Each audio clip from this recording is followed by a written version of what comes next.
Mesdames et messieurs, membres du nouveau CNLS-TP,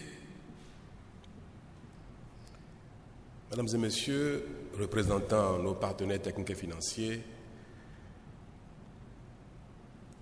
chers invités, c'est plutôt un plaisir pour moi d'installer ce jour de manière officielle le nouveau CNLS.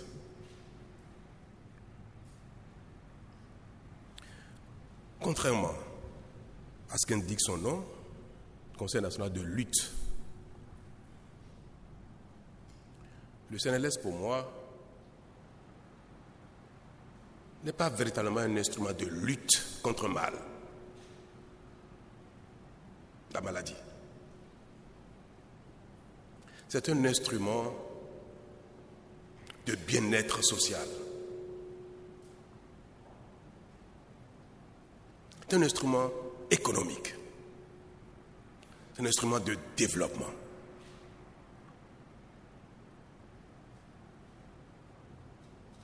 Je voudrais qu'à l'avenir, les Béninois, mes concitoyens, s'emploient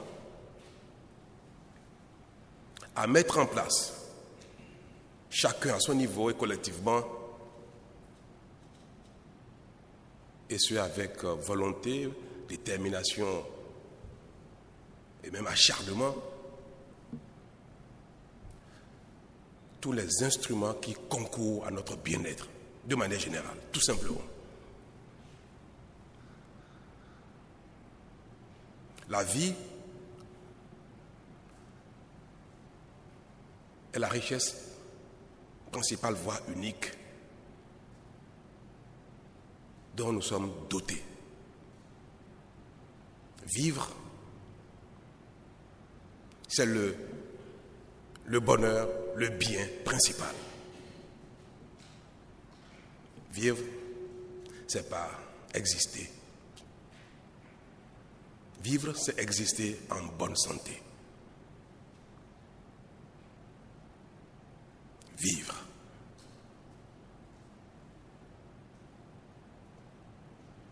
Vivre, c'est manger. C'est se loger. C'est pouvoir se déplacer. C'est s'habiller. Et tout ce qui concourt à notre bien-être, manger, se loger, s'habiller, constitue pour chacun de nous une activité au quotidien.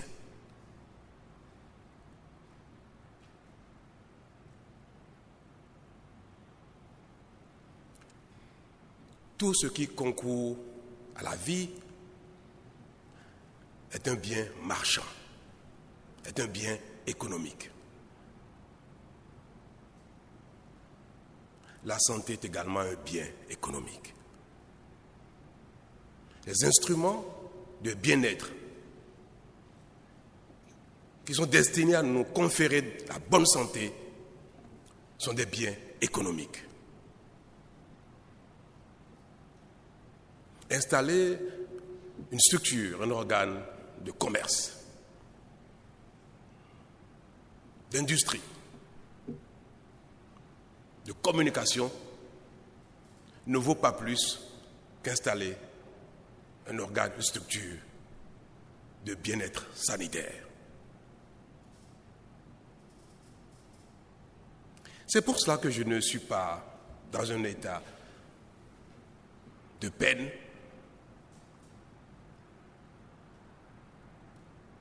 à l'installation du nouveau CNLS.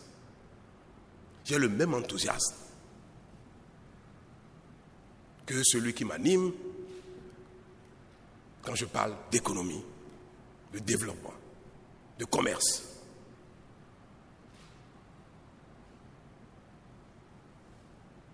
Je voudrais qu'ensemble, on fasse de cet instrument notre principal outil de développement. Prévenir les maladies, prévenir ce qui nous empêche de nous nourrir, de nous vêtir, de nous loger, de travailler. Et comme on ne peut pas vivre sans peine, sans difficulté, sans échec, on ne peut pas vivre sans échec. Même si nous ne parvenons pas à éradiquer tout ce qui nous handicape, parce que nous sommes dans la volonté de les prévenir, que malgré cela, il nous arrive d'être malades, nous devons être capables de lutter contre la maladie, surtout si les moyens existent.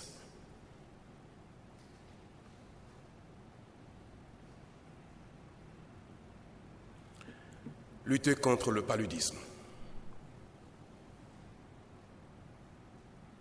Lutter contre le sida, contre la tuberculose, contre les maladies infectieuses. Lutter pour la vie va être désormais pour nous le focus de tout ce que nous faisons.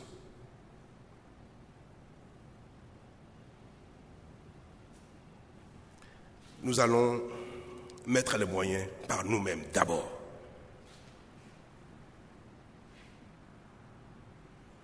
Nous allons prendre les ressources partout où elles existent, en notre sein. Nous pourrons ne pas payer les salaires et nous soigner.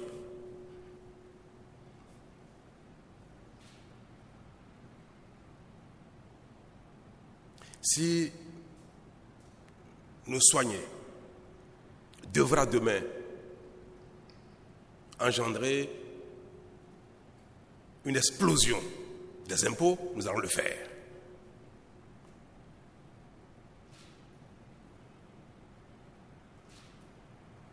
Nos partenaires vont nous aider, vont nous accompagner comme nous avons l'habitude de le faire, mais ils ne vont pas le faire éternellement.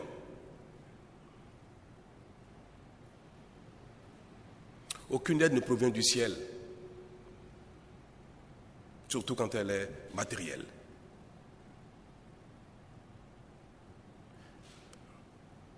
Les moyens financiers qui proviennent de nos partenaires viennent des efforts de leurs concitoyens.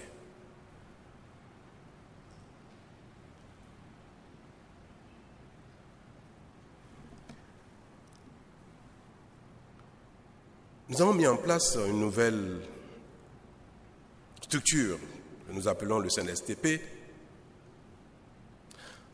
parce que ce qui existait n'est pas satisfaisant.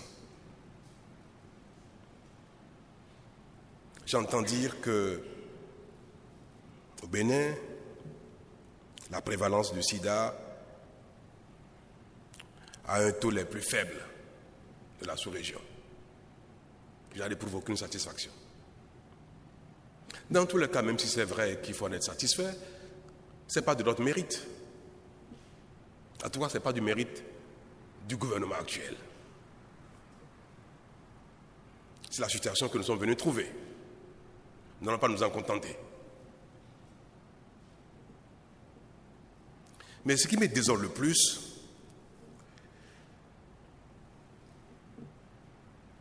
c'est que malgré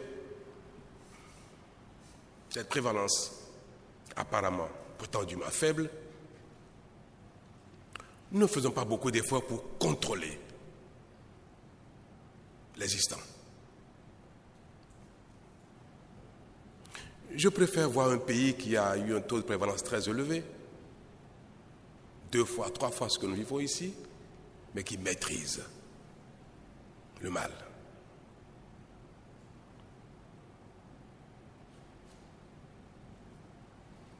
Avoir une prévalence faible et ne pas la maîtriser est pire que d'avoir une prévalence élevée et ne point la maîtriser.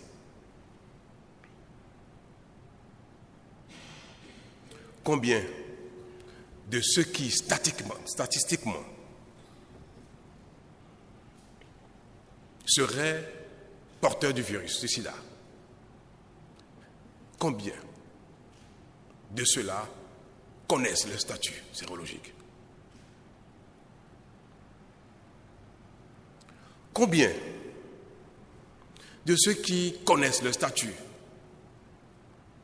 et qui vont aux soins, ou bien combien sont ceux-là qui connaissent le statut, qui vont aux soins, qui bénéficient de soins, qui sont pris en charge efficacement? C'est très faible. Combien de ceux qui sont pris en charge ont une charge virale devenue indétectable? On va dire dans un langage terre à terre, combien sont apparemment guéris?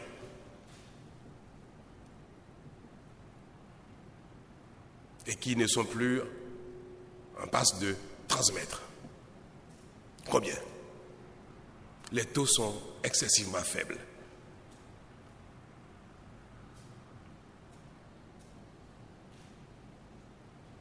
Pour ceux qui sont en charge de cette maladie, nous sommes très très loin des 3 fois 90.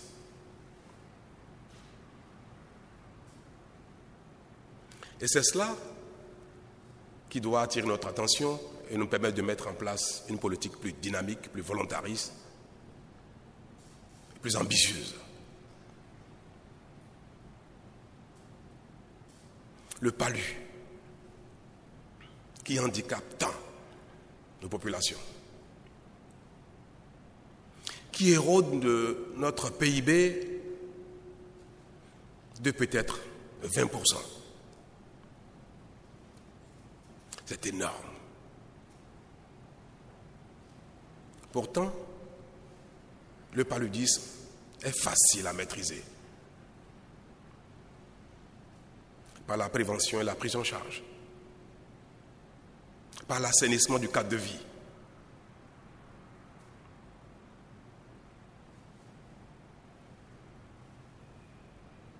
Nous pouvons nous satisfaire des résultats que nous avons collectivement dans le cadre de la tuberculose. C'est vrai, on peut s'en satisfaire. Mais il y a des pays où ça n'existe pratiquement plus. Le paludisme n'a pas disparu du monde, c'est vrai. Ce que nous avons fait comme chemin n'est pas mal, mais on peut aller encore plus loin. Mais sur ce terrain, je crois qu'on peut être relativement satisfait.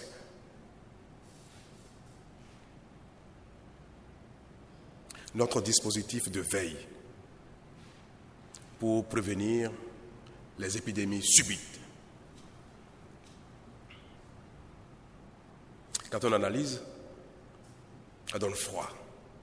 C'est Dieu qui nous protège.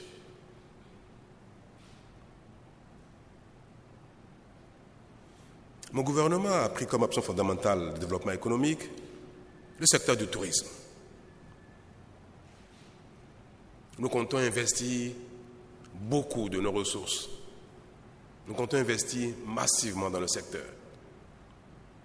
Mais nous savons combien c'est fragile.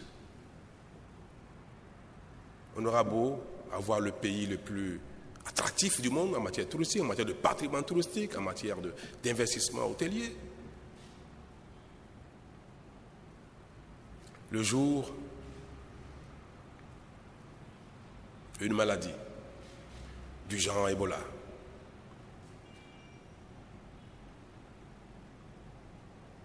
va apparaître sur notre territoire sans que nous ayons affiché une capacité de maîtrise, tout notre investissement touristique vaudra zéro. Parce que plus personne ne viendra.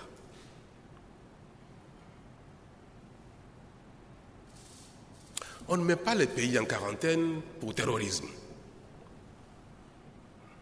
On ne met pas les pays en quarantaine pour insécurité. Mais on isole des pays quand il y a un mal qui n'est pas maîtrisé ou qui n'est pas maîtrisable par les populations en question. Le pays dans lequel le mal sévit. Vous comprenez combien ce genre de maladie est plus dévastateur, plus nuisible que le terrorisme.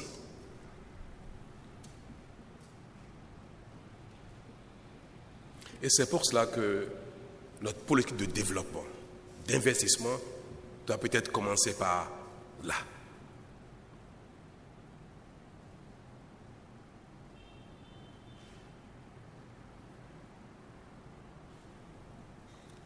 Nous sommes en train de réformer notre système d'administration de la santé, notre modèle d'administration de la santé, de notre structure sanitaire globale.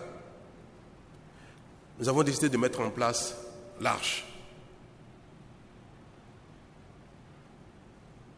une politique d'assurance maladie qui va nous permettre de couvrir un minimum de soins de santé pour les plus démunis, à la charge de la collectivité globalement. Une contribution à la prise en charge de ceux qui sont moins pauvres et une obligation de prise en charge par chacun de nos citoyens pour ceux qui ont un peu les moyens. Et à cela, nous comptons associer une revue, une amélioration de notre plateau technique sanitaire.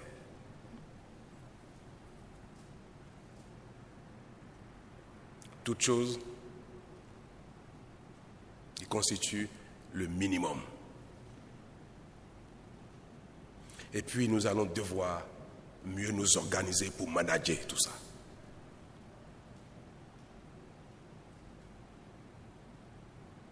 J'aime bien dire, et cette fois-ci je vais le dire de manière très sérieuse, si nous parvenons à faire que cela, ce serait déjà bien.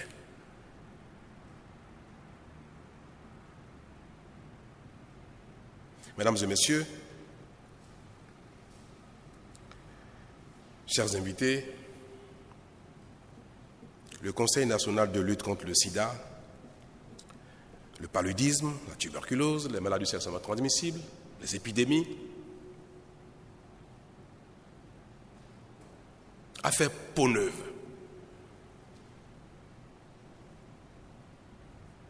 Et elle va être pour nous un instrument de développement. Les personnes qui, malencontreusement, malheureusement, on va prendre l'exemple du sida, qui n'est pas le mal absolu. Aujourd'hui, non. C'est même une banalité. Ce mal qui fait beaucoup moins de dégâts que le palu.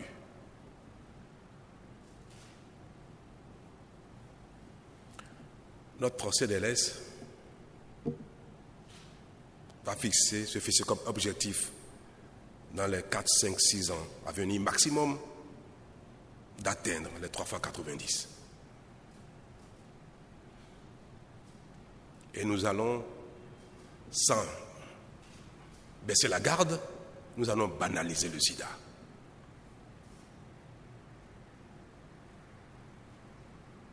Nous allons maîtriser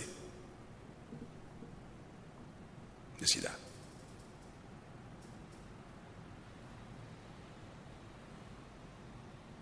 Parce que quand on parle de CNLS, on voit davantage le sida parce que c'est le mal qui nous fait peur, comme si nous n'avons pas les moyens de le contrôler.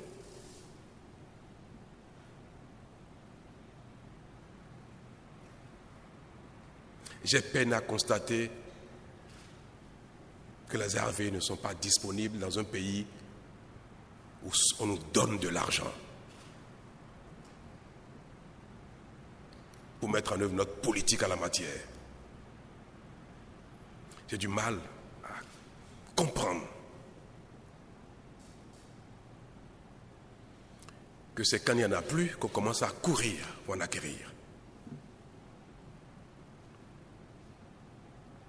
J'ai du mal à comprendre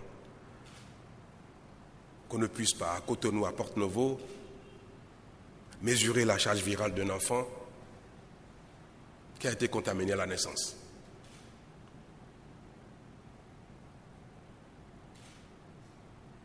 Au Bénin, nous avons combien d'appareils capables de mesurer la charge virale des enfants? Combien de femmes sont dépistées enceintes?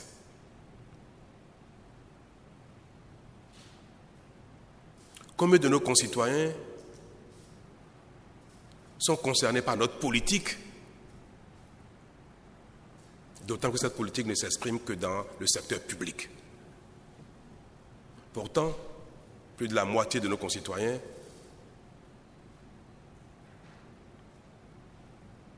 s'adressent au secteur privé.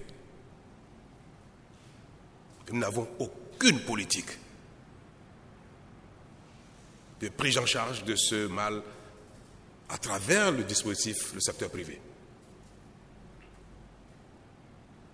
Nous sommes mauvais en la matière.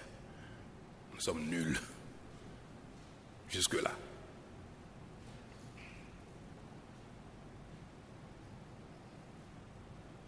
Mais comme nous ne sommes pas faits pour rester nuls indéfiniment, nous allons montrer, nous allons révéler à nous-mêmes et à nos partenaires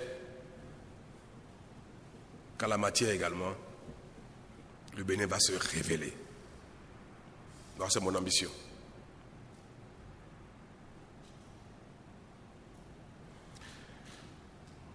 Chers invités, quand je parle de la santé, je ne sais pas m'arrêter.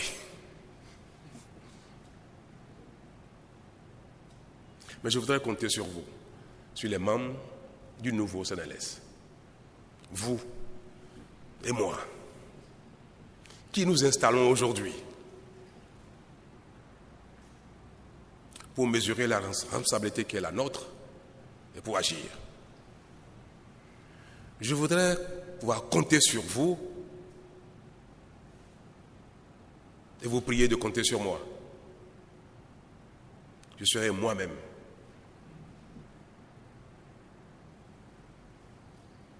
Est-ce que il faut dire aux commandes ou à l'œuvre? Je serai moi-même à l'œuvre. Et je voudrais prier les populations clés, les personnes qui sont concernées dans leur chair, que nous n'allons pas agir sans eux, nous n'allons pas concevoir sans eux, même si nous avons la responsabilité d'initier, de prendre comme ça, nous avons la responsabilité d'agir sans attendre. Mais nous allons les associer désormais, parce qu'ils sont plus concernés que nous. Nous, je vais parler du gouvernement. Je vais parler du CNLS globalement, qui sont des structures, mais qui ne sont pas des personnes.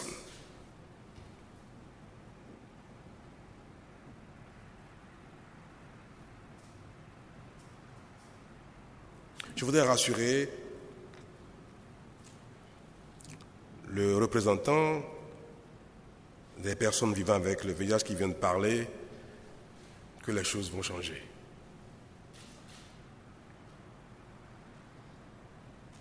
Je voudrais faire une prière aux uns aux autres, que nous soyons capables de lutter contre la discrimination.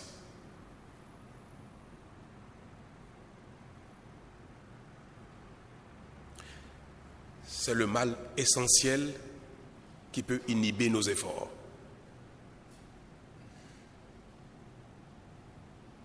La stigmatisation et la discrimination sont un frein à la mise en œuvre efficace de toute politique de lutte contre le sida. Nos populations sont ignorantes de la réalité de ce mal, c'est à nous de l'expliquer.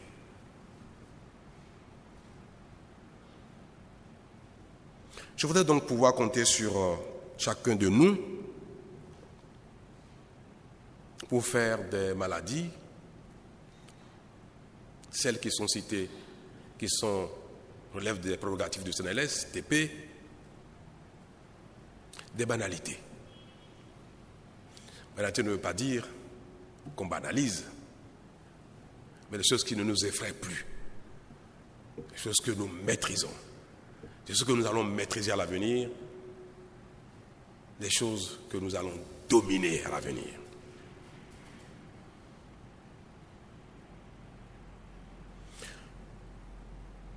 Ce n'est pas nous qui avons fait le casting.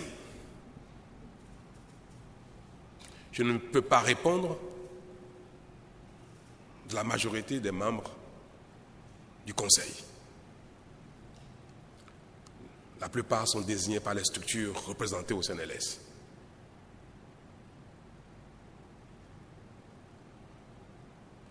Mais je fais confiance d'ores et déjà. Je compte déjà sur la volonté de chacun à faire mieux que ce que nous avons pu faire jusque-là.